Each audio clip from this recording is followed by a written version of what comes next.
سلام اور آداب، امید ہے آپ سب خیریت سے ہوں گے۔ آج میں ایک مرتبہ پھر محسن فکر و دانش محترم ڈاکٹر آیت اللہ سید محسن نقوی صاحب حفظہ اللہ تعالیٰ کے ساتھ آپ کی خدمت میں حاضر ہوں۔ یہ میری بہت زیادہ خوش قسمتی ہے اور آپ لوگوں کی بھی ہے، ظاہر سی بات ہے کہ ہم ایسے اہل علم سے مستفید ہونے کا ہمیں موقع مل رہا ہے، ہمیں سعادت مل رہی ہے، جن کی پوری زندگیاں علم و دانش کے میدانوں میں پھول چنتے ہوئے جن کی زندگیاں گزری اور جن کے بہت زیادہ کام ہے، علمی کام، فکری کام، اور کئی کتابیں ڈاکٹر صاحب کی جیسے ہم نے پہلے بھی بتایا، اور خاص طور پر اصول کافی کا جو کام ہے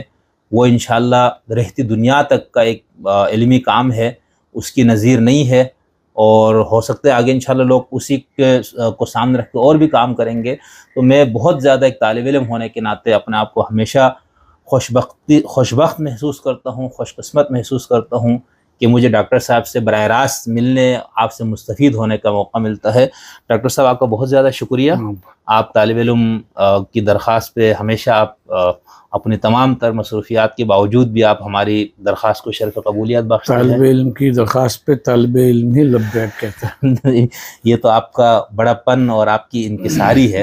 اور جو میں نے آپ کا ابھی جتنے سالوں سے آپ کا میرا تعلق ہے،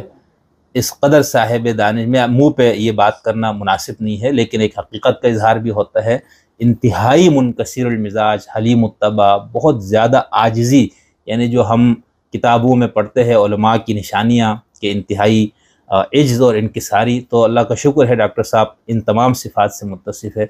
ڈاکٹر صاحب میں چونکہ محرم الحرام بھی کل یا پرسوں سے اس کی ابتدا ہے، شروع ہے، تو میں سب سے پہلے ایک نشست آپ سے حضرت امام عالی مقام امام حسین علیہ السلام کے قیام اور اس کے حوالے سے کچھ میرے سوالات ہیں طالب علم کے، تو میں وہاں سے اس کی ابتدا کرنا چاہتا ہوں۔